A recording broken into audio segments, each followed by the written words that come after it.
जय महादेव की my dear student. आज मैं सैंपल पेपर सेकंड लेके आया हूँ। फर्स्ट सैंपल पेपर की वीडियो ऑलरेडी अपलोड हो रखी है। इस वीडियो के डिस्क्रिप्शन में उसकी लिंक मैं दे दूंगा। तो आप लोग सैंपल पेपर्स जो है प्रॉपर वे में कर लें तो एग्जाम में बहुत ही आप लोगों के मार्क्स अच्छे आएंगे, क्योंकि जो क्वेश्चंस के कलेक्शन है बहुत ही अच्छे हैं। तो टाइम ना वेस्ट करते हुए हम लोग स्टार्ट करते हैं। तो हमारा पहला क्वेश्चन क्या है? If two positive integers a and b are written in the form of this and this, a is written that a is equal to x cube y square and b is written as x y cube. Okay, and x y are prime numbers. X y both are prime numbers, means this will be 2 3 anything. Okay, then what we have to find? Result obtained by dividing the product of positive integers, okay, by the LCM of AB. LCM of AB. So first of all we find LCM of AB. AB basically LCM होती क्या है? जो highest power होती है दोनों में, उसी को हम LCM बोलते हैं। LCM में x की हाईएस्ट पावर क्या है? x3, और y में y, this is the LCM of. अगर हम HCF निकालते हैं तो इसमें लोवेस्ट पावर हम देखते हैं, यानी एक्स स्क्वायर, ये सॉरी यहाँ पे x and y square, sorry y square. Okay, x and y square, this will be the HCF. Okay, x y square will be the HCF. Then question में क्या कहता है? Result obtained by dividing the product of, product means a and b. Product is divided by LCM, means x cube y cube. What will be the result? AB means x cube y square into x y cube divided by x cube y cube. This will be answer will be x y square, means LHCF of AB. This will be HCF of clear? We have a formula, no? A into B, multiplication of both number is equal to HCF of AB into LCM of AB. This is the formula. Okay. Now second question. The given linear polynomial y is equal to px has two zeros. Okay. If y is equal to px is given, तो इसमें हम क्या करते हैं? इसमें हम x axis पे देखते हैं, क्योंकि पॉलिनोमियल x के फॉर्म में है, तो x एक्सिस पे हम लाइन को देखेंगे कि कहाँ पे कट कर रही है x एक्सिस को। तो ये हमारी होती है, ये x एक्सिस है, ये y एक्सिस है। ओके, तो ये x एक्सिस पे लाइन जो है कट कर रही है किस पे? पॉइंट पे 3,0 पे, यानी इसका एब्सिसा 3 हो गया और ऑर्डिनेट 0 हो गया। तो इसमें एक ही पॉइंट पे कट कर रही है, तो मीन्स इसका जीरोस केवल एक होगा। तो इसमें बोल रहा है 1 zeros एंड 0 इज क्या होगा? 3. This will be the answer.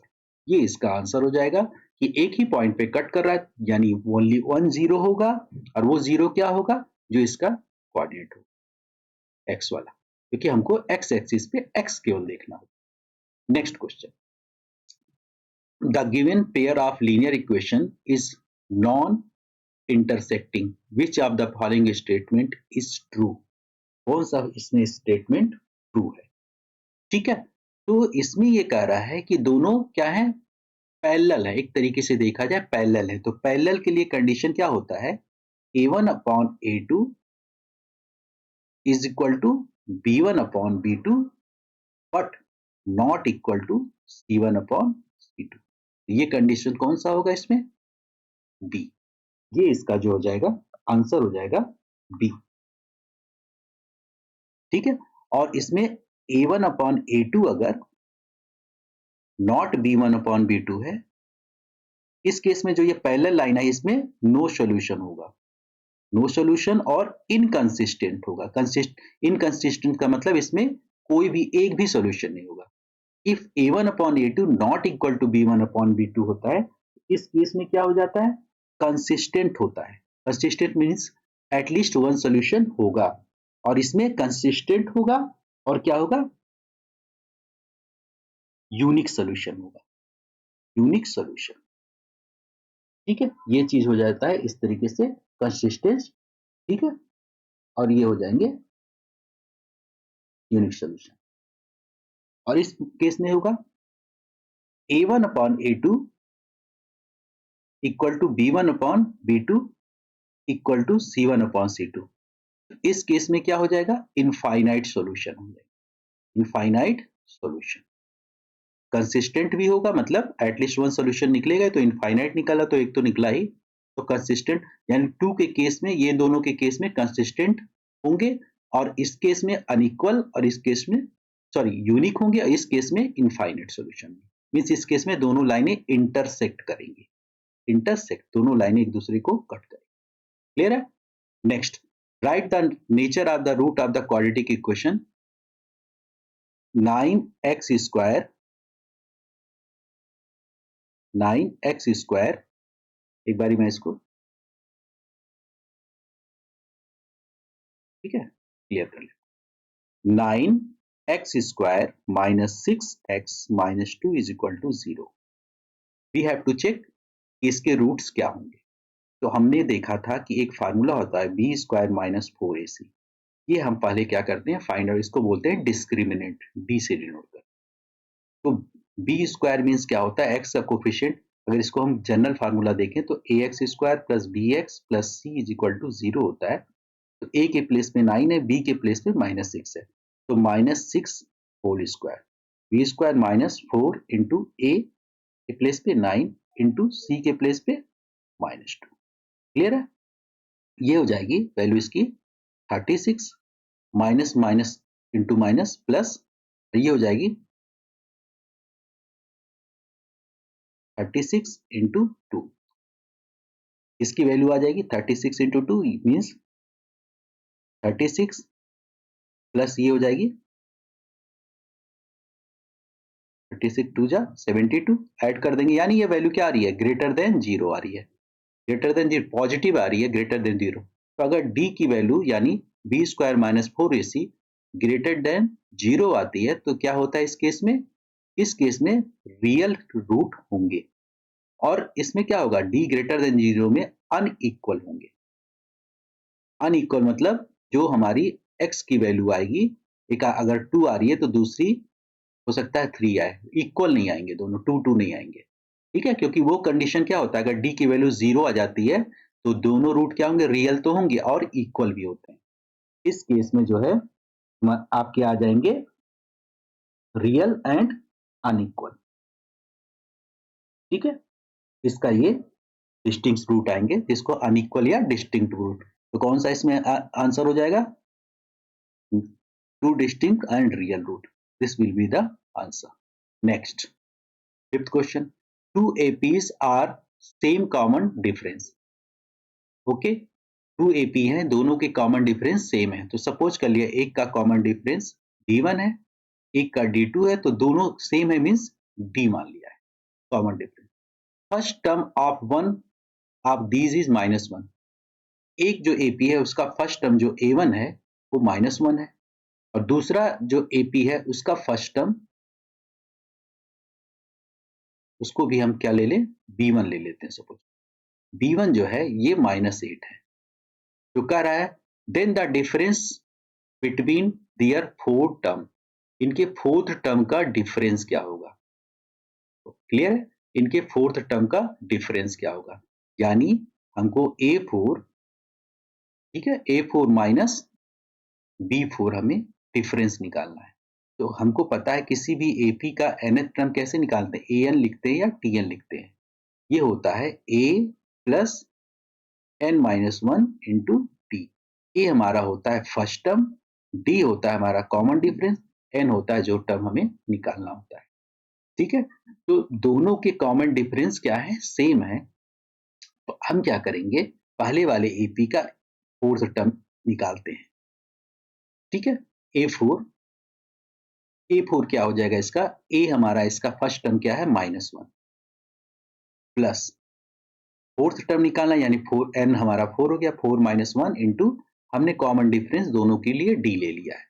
और दूसरे वाले केस में B4 हम निकाल लेते हैं। ये क्या हो जाएगा, इसका फर्स्ट टर्म है -8 प्लस दोनों के केस में फोर्थ टर्म का ही निकालना है और D हो गई। ये वैल्यू आ गई हमारी, क्या आ जाएगी, -1, 4 - 1 ही हो जाएगा, प्लस 3D, और ये वैल्यू आ जाएगी -8 प्लस 3D। अब हमें क्या करना है, दोनों का डिफरेंस निकालना है। तो दोनों का डिफरेंस अगर निकालना है तो ये क्या करना है, -8 प्लस 3D, हमें डिफरेंस निकालना है। Then the difference between their fourth term, दोनों के फोर्थ का टर्म का हमें डिफरेंस निकालना है। ठीक है, तो ये हो गई इस, हमें डिफरेंस इसमें से इसको माइनस करना होगा। तो -1 प्लस 3D माइनस और ये वैल्यू पूरी। ठीक है, -1 plus 3D plus minus minus plus 8 minus plus minus 3D, 3D cancel, 8 minus 1 will be 7, answer will be clear. Next question क्या कहता है, नेक्स्ट क्वेश्चन में ये कह रहा है कि find the ratio in which the line segment joining this divides by x-axis, means x-axis इन इस और इस पॉइंट से जो ज्वाइन करते हैं, लाइन बनती है, वो x-axis उनको किस पार्ट में डिवाइड करता है। तो 2 - 3 यानी 2 और -3 कहीं यहीं पे मिल जाएगी, 2 - 3 एक पॉइंट, क्लियर है। और 5 6 5 यहाँ हो गई, सपोज के लिए 5 यहाँ आ गई, 6 यहाँ पे, 5 6 सपोज के लिए यहाँ पे है, ये लाइन हो गई। अब इसको जो है एक्स एक्सिस किस रेशो में डिवाइड कर रहा है, ये पूछ रहा है, इसमें किस रेशो में इसको डिवाइड कर रहा है, क्लियर है। तो इसका कोऑर्डिनेट ये हो गया। तो यहाँ पे हमें पता है कि यहाँ पे x तो कोऑर्डिनेट होगा, लेकिन y यहाँ पे क्या होगी, 0 होगी। तो हमने फार्मूला एक देखा था ना, कि अगर सपोज के लिए x1 y1 है, ये x2 y2 है, ये अगर इसको m1 और m2 दो पार्ट में अगर डिवाइड कर रहा है, तो इसमें ये इसका कोऑर्डिनेट अगर x y है, इस तो हम कैसे निकालेंगे x की value, x is equal to m1 x2 plus m2 x1 upon में m1 प्लस m2। इस तरीके से हम इसको फाइंड आउट कर सकते हैं, क्लियर है। तो इस तरीके से हम इसको फाइंड आउट कर सकते हैं। तो इसमें इसी तरीके से हम जो है इसको भी फाइंड आउट करेंगे। तो मान लिया ये इसको डिवाइड करता है k:1 में, यानी m1 m2 का जो रेशियो है इस तरीके से हो जा रहा है। तो अब हम फार्मूला अगर लगाएंगे तो इसका कोऑर्डिनेट क्या है, y वाला 0 है, तो 0 इज इक्वल टू, एक में हम एक को ले लेंगे x1 और एक को ले लेंगे y1 और एक को x2 और एक को y2, हम इस तरीके से कर लेंगे। तो k into 6 plus -3 into 1 upon में k प्लस 1, ये बन गया। हमने क्या कर लिया, ये जो है इधर k:1 में कर लिया हमने, तो k के साथ ये आ गई, इसके साथ ये आ जाएगी। ठीक है, ये y वाले को हम केवल कर रहे हैं, ये इससे मल्टीप्लाई हो जाएगी, तो ये वैल्यू आ जाएगी 6k, ये तो 0 हो जाएगी ना, 6k -3 is equal to 0, -3, then k is equal to 1/2, यानी k:1 जो होगा 1:2 में इसको डिवाइड करेगा। ठीक है, तो इसका जो आंसर हमारा आ जाएगा 1:2 में इसको डिवाइड कर रहा है, k/1 यानी k:1 जो होगा 1:2 के इस तरीके से, तो यानी 1:2, ये इसका आंसर हो जाएगा 1:a। नेक्स्ट क्वेश्चन देखते हैं। आप लोग इसी तरीके से क्वेश्चन करते जाएं, मार्क्स आप लोगों को 100% मिलेंगे। X y is 5 unit from the origin. ये है हमारा, सपोज कर लिया ये, इसको बोलते हैं ओरिजिन। ये एक्स एक्सिस होता है, इसको x x dash, y y dash करते हैं। इसका कोऑर्डिनेट जो होता है 0 0 होता है, और एक एक्स वाई कोई पॉइंट है, ये 5 यूनिट डिस्टेंस पे है।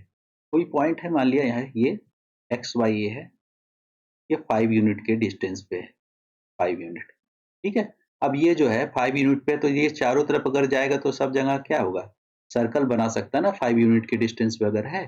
तो यही कह रहा है how many such point lie in third quadrant.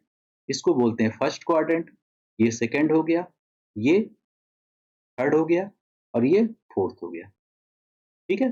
First quadrant में फर्स्ट क्वाड्रेंट जो होता है, इसमें पॉजिटिव पॉजिटिव, और इसमें क्या होता है, नेगेटिव नेगेटिव थर्ड में, ठीक है। तो थर्ड में, तो इस तरीके से अगर देखा जाए तो कितने पॉइंट होंगे, इनफाइनाइट। इनफाइनाइट में नहीं, क्योंकि ये बनाएगा लोकस, क्या सर्कल बनाएगा, सर्कल पे इनफाइनाइट पॉइंट हो सकते हैं। तो ये हमारा हो गया, ठीक है, 1 मार्क्स का क्वेश्चन इजिली हो गया। ये क्वेश्चन देख लीजिए, बहुत अच्छा क्वेश्चन है। इसमें कह रहा है ए बी सी जो है एक ट्रायंगल है, और D parallel to A B है, डी साइड जो है ए बी के पैरेलल है। इसको हम क्या करें, ऐसे बना लें तो हम लोग के लिए क्या हो जाएगा, ये और इजी हो जाएगा समझने में, ठीक है। फिलहाल ऐसे ही बन गया, तो हम लोग देख लेते हैं, कोई दिक्कत नहीं है। ये है D E, clear. A B, fast नहीं चलना हो, फास्ट चलूंगा तो आप लोगों को समझ में नहीं आएगा। ये हो गई, ये डिस्टेंस दे रखा है इसमें, इसमें ए बी डी के पैरेलल है, दोनों ये पैरेलल है, क्लियर। ए बी ये वो ए है, D E D E D, this will be x, clear. B E, B will be B, C is C, clear. ये गिवन है, हमें क्या फाइंड आउट करना है, एक्स की वैल्यू ए बी सी के फॉर्म में निकालनी है, यानी ये ए बी सी के फॉर्म में एक्स की वैल्यू हमको निकालनी है। अब ध्यान से देखिए, अब आप ध्यान से देखेंगे, ये सब अलग इस तरीके से आ रहे हैं, ठीक है। अब ये दोनों पैरेलल हैं, क्लियर है। अगर ये लाइन इसके पैरेलल है, तो हम क्या कर सकते हैं, बेस्ट तरीका है, इन दोनों ट्रायंगल को, इसको और ये बड़े वाले ट्रायंगल को सिमिलर कर दें, तभी तो ये थर्ड वाली साइड इसमें इन्वॉल्व होगी, नहीं तो ये क्या होता है, केवल इसके साथ ही इन्वॉल्व होगी। तो अब हम क्या कर लें, देखो केवल मैं समझा रहा हूँ, आप लोग को इसमें प्रूविंग वूविंग नहीं करनी है, ज्यादा कुछ निकालने वाली नहीं है, ज्यादा कुछ, बस केवल समझने की है। अब ये देखो, अब ये एंगल जो होगा इस एंगल के इक्वल हो जाएगा, क्योंकि ये लाइन इस लाइन के पैरेलल है, तो ये दोनों एंगल कॉरस्पॉन्डिंग एंगल हो गए। सिमिलरली ये एंगल भी इस एंगल के इक्वल हो गया, और ये थर्ड एंगल जो है दोनों में कॉमन है, यानी ये दोनों ट्रायंगल क्या हो गए, सिमिलर हो गए। कौन कौन से triangle, C D E similar to triangle C A B, C A B दोनों सिमिलर हो गए, तो इनके कॉरस्पॉन्डिंग साइड क्या होंगे, सेम रेशियो में होंगे, क्लियर है। कॉरस्पॉन्डिंग साइड सेम रेशियो में होंगे, तो छोटा वाला जो सीई है, इसका बड़े वाले यानी सीबी के जो रेशियो होगा, वही छोटे वाले के डीई का रेशियो, और वही बड़े वाले के एबी के रेशियो के इक्वल होगा। अब सीई क्या है, सीई की जगह पे हम सी पुट कर दिए। सी बी क्या है, इन दोनों का सम होगा। सी बी मीन्स ये पूरी लेंथ निकालनी है, तो बी ये है और ये सी है, यानी बी प्लस सी हो गया। डीई, डीई हमारा एक्स है, अपॉन ए बी हमारा ए है, हमको एक्स की वैल्यू निकालनी है, तो बस क्रॉस मल्टीप्लाई कर दो, तो क्या हो जाएगा, ए सी अपॉन में बी प्लस सी, ये हमारी वैल्यू आ गई, इसके आगे एक्स की वैल्यू आ गई। एक्स की वैल्यू जो है इसी फॉर्म में हमने ले लिया, बस यही तो करना था, इसमें और कुछ करना ही नहीं था, क्लियर है। अब हम लोग आगे बढ़ते हैं, यानी इसका आंसर जो हो जाएगा हमारा ये बी वाला इसका आंसर। नेक्स्ट क्वेश्चन हम लोग देख लेते हैं। If O is center of a circle and chord PQ makes angle 50 degree, PQ chord make कर रहा है 50 degree with the tangent, tangent ये इसके साथ ये 50 डिग्री एंगल बना रहा है, ठीक है। ये कह रहा है find the angle made by the chord at centre, centre पे जो ये एंगल बना रहे हैं इसको निकालना है। अब ये 50 बना, हमको पता है कि जब सेंटर से हम पॉइंट, इसको बोलते हैं पॉइंट ऑफ कांटेक्ट, टेंजेंट अगर ये ड्रॉ है तो पॉइंट ऑफ कांटेक्ट तो ये 90 बनाता है, इतना तो हमको सबको पता है। तो अगर ये 90 पूरा बनाता है तो ये एंगल अगर निकालना होगा तो ये कितना हो जाएगा, 40 डिग्री हो जाएगी। तो ये 40 हो गई, तो ये क्या है, पी ओ क्यू जो है, ये ट्रायंगल में देखें तो ये भी रेडियस है, ये भी रेडियस है, क्लियर है। तो ये 40 हो गई, तो इक्वल साइड हो गए ना, OQ और OP दोनों रेडियस हैं, तो इक्वल यानी OP is equal to OQ, दोनों रेडियस हैं, तो इसके सामने के एंगल यानी angle OPQ is equal to angle OQP equal होंगे। Opposite angles of equal sides are equal, क्योंकि ये आइसोसेलेस ट्रायंगल है। तो ये हमने क्या किया, इसकी वैल्यू 40 निकाल ली, तो ये भी क्या हो जाएगी, 40 हो गई। अब एंगल सम प्रॉपर्टी लगा लें, ठीक है। Angle OPQ plus angle OQ, ये क्या है, MCQ है ना, तो डायरेक्ट आपको इस पे क्या करना है, आंसर बस डायरेक्ट टिक करना है। तो ये 40 हो गया, ये 40 हो गया, एंगल सम प्रॉपर्टी लगा लेंगे इन ट्रायंगल OPQ, तो 40 प्लस 40 कितना हो गया, 80 हो गया। और ये पूरा सम कितना होता है एंगल में, 180 होता है, इसमें से हमने माइनस कर दिया, इसकी वैल्यू क्या आ गई, 100 आ गई। राइट आंसर इसका डी हो गया। तो एमसीक्यू में आपको सॉल्व करने की नीड नहीं है, डायरेक्ट आप इस पे टिक मार्क कर सकते हैं। करा, a quadrilateral PQRS is drawn circumscribe a circle, ठीक है, ये दे रखा है। इसको कैसे करेंगे, इसमें कह रहा है इसकी वैल्यू निकालनी है, circumscribe a circle if PQ 12 QR 15 RS 14 find the length of SP, ये निकालना है, ठीक है। तो इसमें ये फिगर थोड़ा इसको सही कर लेते हैं।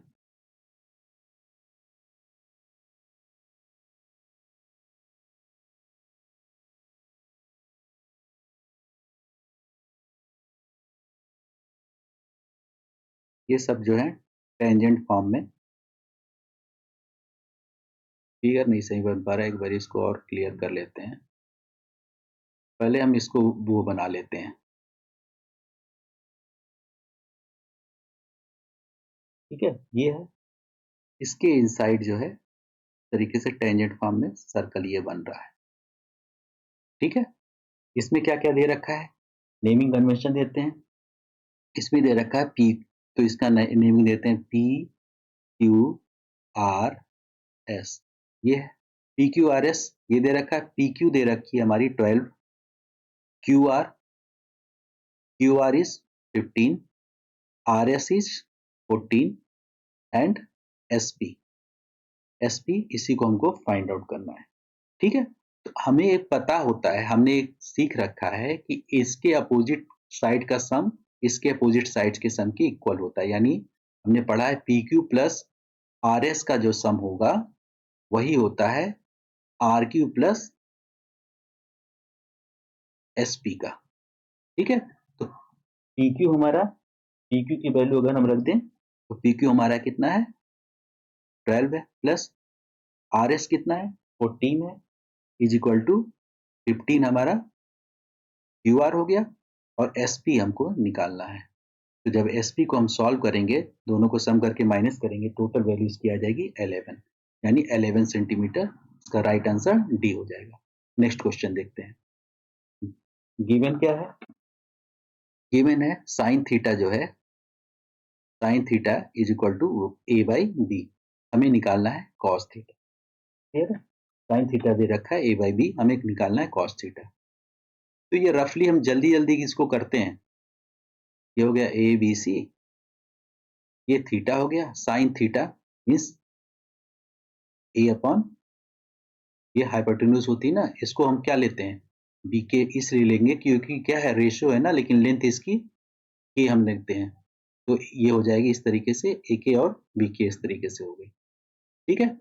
जो कॉमन वैल्यू इसमें से कुछ होगी तो वो कैंसिल हो गई, तो ये हमने ले लिया। तो इसमें हाइपोटेन्यूज ये हो गई, क्योंकि परपेंडिकुलर अपॉन हाइपोटेन्यूज होती है ना, परपेंडिकुलर अपॉन हाइपोटेन्यूज। ये हमको बेस इसकी पहले निकालनी पड़ेगी।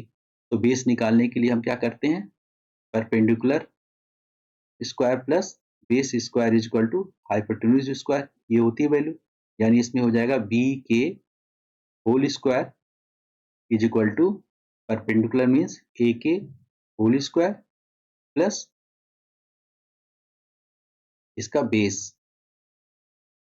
ये बेस हमने लिया है, ये कंफ्यूज मत होना आप लोग, ये है बेस, बेस को हम डायरेक्ट नेमिंग दे देते हैं, ए बी सी है तो बी सी स्क्वायर कर लो, ठीक है। तो B C square is equal to ये हो जाएगी B K whole square minus A के होल स्क्वायर, तो B C is equal to क्या हो जाएगी, ये हो जाएगी B C is equal to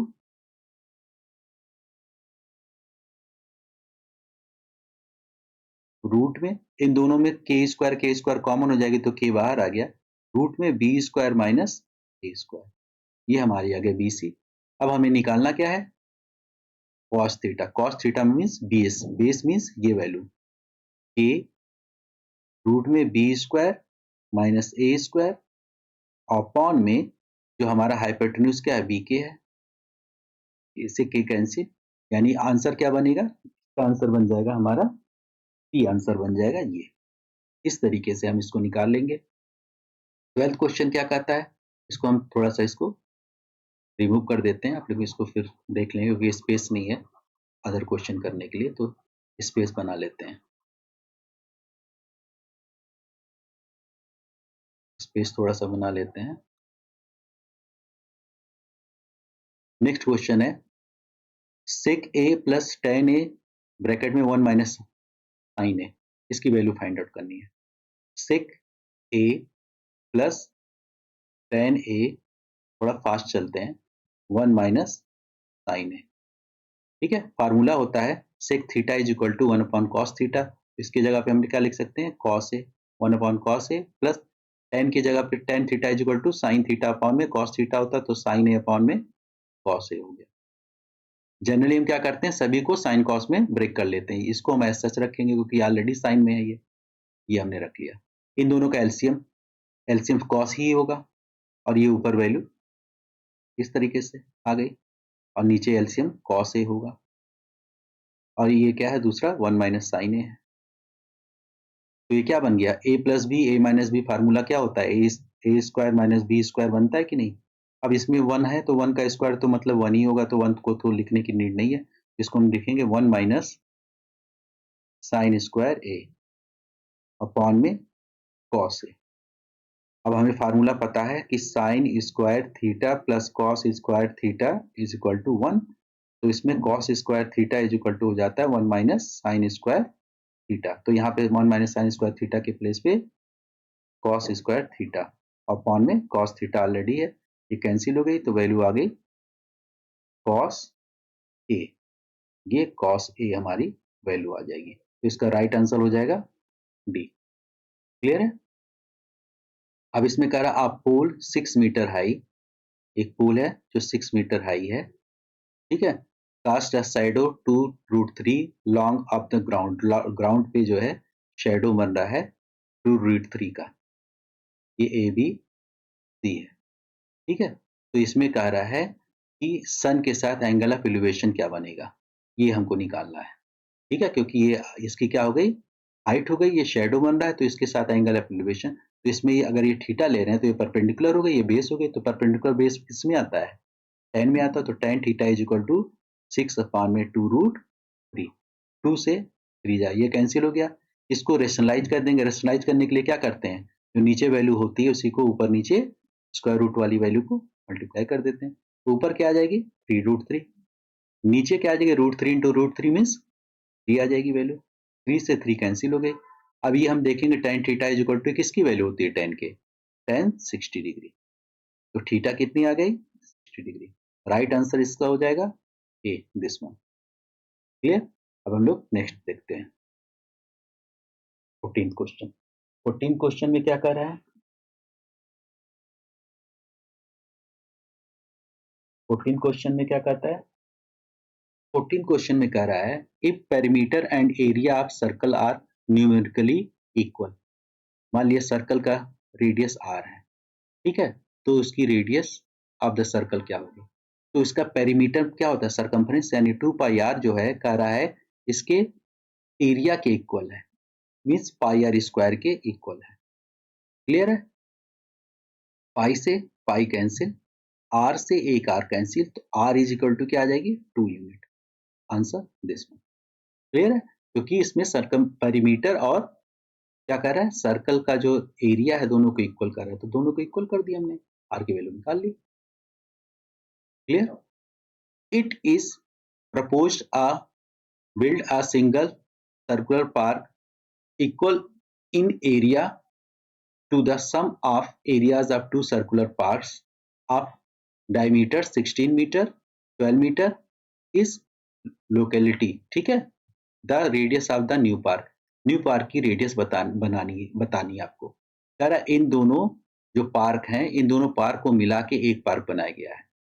तो मान लिया पहला पार्क है, उसकी रेडियस r1 है, तो इसका डायमीटर दिया है ना, तो यानी 16/2 हो गई।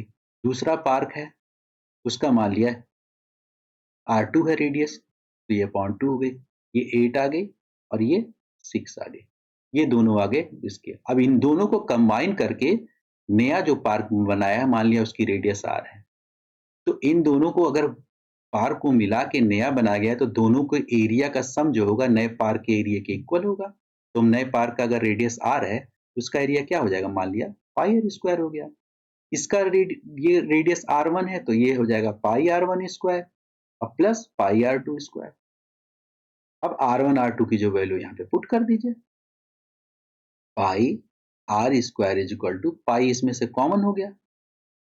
क्लियर है? r1 square, r means r1 8 का स्क्वायर प्लस 6 का स्क्वायर।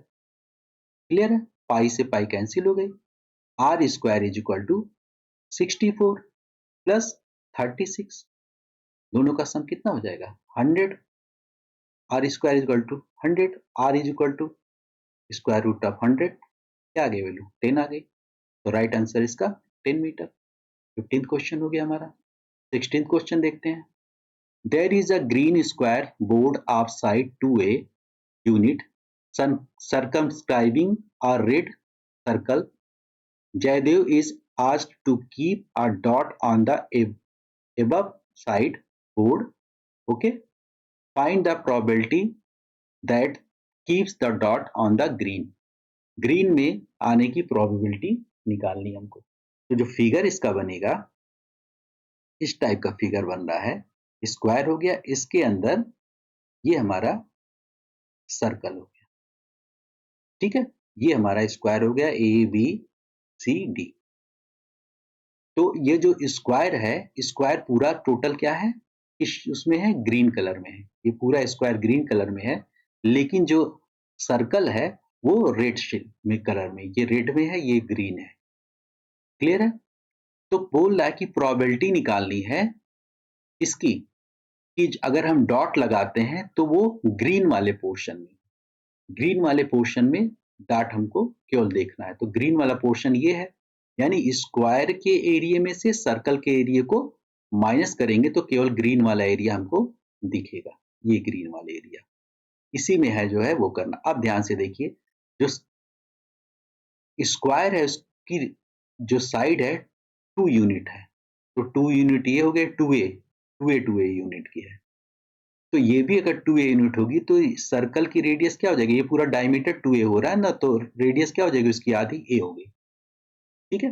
तो इसका जो एरिया हो जाएगा स्क्वायर का, वो क्या होता है, साइड स्क्वायर होता है। तो साइड इसकी 2a है, तो स्क्वायर का हो जाएगा 4a स्क्वायर। क्लियर है? सर्कल का होता है पाई आर स्क्वायर, अगर रेडियस r है, तो यहाँ पे रेडियस इसकी a है, तो पाई a स्क्वायर। क्लियर है? अब ये क्या कह रहा है, इसमें बोल रहा है कि इसकी प्रोबेबिलिटी निकालनी है। तो पूरे स्क्वायर क्या है, ग्रीन वाला है, तो टोटल पॉसिबल एरिया कितना होगा, टोटल जिसमें पॉइंट गिरेगा पॉसिबल एरिया जो इसका स्क्वायर का होगा, यानी 4a स्क्वायर, क्योंकि सर्कल जो है इनसाइड है ना 4a स्क्वायर, तो टोटल पॉसिबल एरिया ये हो गया। अब जो फेवरेबल एरिया क्या होगा, जिसमें डॉट हमको लगाना है, यानी ग्रीन वाला एरिया, ग्रीन वाला एरिया क्या हो जाएगा, इस स्क्वायर वाले एरिया में से सर्कल वाले एरिया को माइनस कर देंगे, तो स्क्वायर वाला एरिया यानी 4a² माइनस इसका हो जाएगा πa²। ये हो जाएगा फेवरेबल आउटकम। अब ये हो जाएगा प्रोबेबिलिटी अगर निकाल देंगे तो 4a² माइनस πa² अपॉन में टोटल एरिया 4a²। क्लियर? इसमें से हम a² कॉमन ले लिए तो 4 माइनस पाई अपॉन में 4a²। a² से a² कैंसिल हो गया, आंसर आ गया 4 माइनस पाई अपॉन में 4। This is the right answer. Right answer will be B। a² 4। Clear? तो इस तरीके से ये हमारा आ जाएगा this answer. Next question 18 question. अब 2 क्वेश्चन और बचे हैं 18 के बाद 19 20। ठीक है, find the upper limit of the model class from the given distribution. ठीक है, अपर लिमिट, तो इसके लिए हम क्या करते हैं, तो हाइट दे रखा है बिलो 140, तो हम एक टेबल बना लेंगे। टेबल में हम क्या कर लेंगे, टेबल में ये हमारी हो गई हाइट और ये हो जाएगी नंबर ऑफ गर्ल्स। ठीक है, नंबर ऑफ गर्ल्स हो जाएंगे। अभी हाइट है below 140 mean 0 to 140, below 145 140 to 145, below 150 145 to 150, 150 to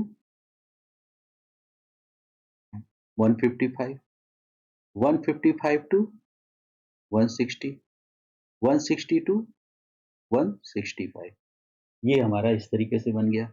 अब इसमें नंबर ऑफ गर्ल्स यानी फ्रीक्वेंसी इस तरीके से 4 हो गई, यहाँ पे ये 4 आ गई। फिर इसके बाद 0 to 140 में 4 है, 140 to 145, 140 to 145 यानी बिलो 145 का रहा है ना, तो 11 में से 4 तो इसमें आ गए, तो 11 माइनस 4 जो आएंगे 140 to 145 में आएंगे, 11 माइनस 4, ये वैल्यू आ गई हमारी 7। इसी तरीके से ये भी हो जाएगा 29 माइनस, ये हो जाएगी वैल्यू 29 माइनस 11, माइनस करते जाएंगे 11, ये है हमारी वैल्यू आ गई 18। फिर इसके बाद 40 माइनस 29, ये आ गई 11। फिर उसके बाद आ जाएगी 46 minus 40, this will B 6, 51 minus 46, this will B 5। Now सबसे हम देखेंगे इसमें वैल्यू क्या है मैक्सिमम। इसमें हम देखते हैं मॉडल क्लास क्या बनेगी, हाईएस्ट फ्रीक्वेंसी वाली क्लास। तो हाईएस्ट फ्रीक्वेंसी कितनी 18, इसका मॉडल क्लास बन गया ये 145 टू 150, और इसमें जो हमको लेना है अपर लिमिट 150 हो गई। इसको बोलते हैं लोअर लिमिट, इसको अपर, तो अपर हो गई हमारी 150। तो right answer is will be D. Clear? Now this question, in the question above 1920 statement this A follows. Statement A कहता है total surface area of the top of the sum of the curve surface area of the hemisphere and curve surface area of the whole. इसका figure का curve जो होगा total surface area, इसके curve surface area का और इसका सम होगा, दोनों के कर्व सरफेस एरिया का सम, यानी ये ट्रू है। इसमें कह रहा है top is obtained by fixing the plane surfaces of the hemisphere curve. ठीक है, इसमें ये बोल रहा है टॉप इज ऑब्टेन्ड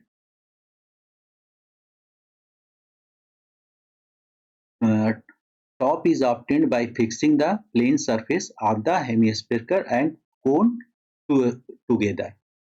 ठीक है, तो इसका जो आंसर हो जाएगा हमारा ए होगा, क्योंकि ये क्या है, बोथ ए एंड आर जो है ट्रू है, दोनों सही है कि अगर top is obtained fixing the, ठीक है, plane surface of the hemisphere का एंड कोन टुगेदर, दोनों का प्लेन सरफेस है। इस पे कह रहा है उसका, इसमें ए और ये जो हमारा आंसर होगा ये होगा both A and R true, reason A is correct explanation of the assertion. ठीक है, तो ये हमारा इस तरीके से, क्योंकि इसका ये एक्सप्लेनेशन नेक्स्ट क्वेश्चन हमारा क्या है इसमें, 20th क्वेश्चन। स्टेटमेंट है -5 -5/2 0 5/2 इज एन अर्थमेटिक प्रोग्रेशन। ये अर्थमेटिक प्रोग्रेशन में है। कैसे चेक करेंगे, कंसेक्यूटिव का डिफरेंस निकालेंगे, -5/2 माइनस -5, ये क्या हो जाएगा, -5/2 प्लस 5, क्या आ जाएगी वैल्यू इसकी, -5 प्लस 5 2 जा 10 अपॉन में 2, ये वैल्यू आ गई 5/2। इसका भी डिफरेंस अगर निकालेंगे 0 माइनस -5/2, ये आ जाएगी 5/2। कॉमन डिफरेंस सेम है, यानी अर्थमेटिक प्रोग्रेशन में है, ये ट्रू हो गया।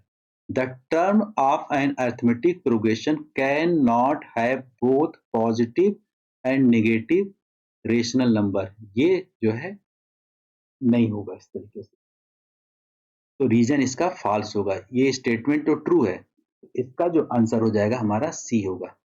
इसका आंसर होगा सी। क्या होगा सी, assertion A is true but reason R is false। इसका जो है हमारा आंसर सी हो गया, क्योंकि ये फॉल्स है, इस तरीके से नहीं होगा ये, ठीक है, क्योंकि ये आपका पहले ही बता रहा है निगेटिव और पॉजिटिव इस तरीके से आ रहे हैं सब, तो ये चीज नहीं होगा। तो इस तरीके से आज हमने 20 क्वेश्चंस कवर किए। नेक्स्ट हम वीडियो में हम लोग इसी तरीके से क्वेश्चंस को कवर करते जाएंगे। Thanks for watching this video. Channel को लाइक और सब्सक्राइब करना ना भूलें, ताकि मैं इसी तरीके से आप लोगों के लिए वीडियोस लेकर आता रहूं।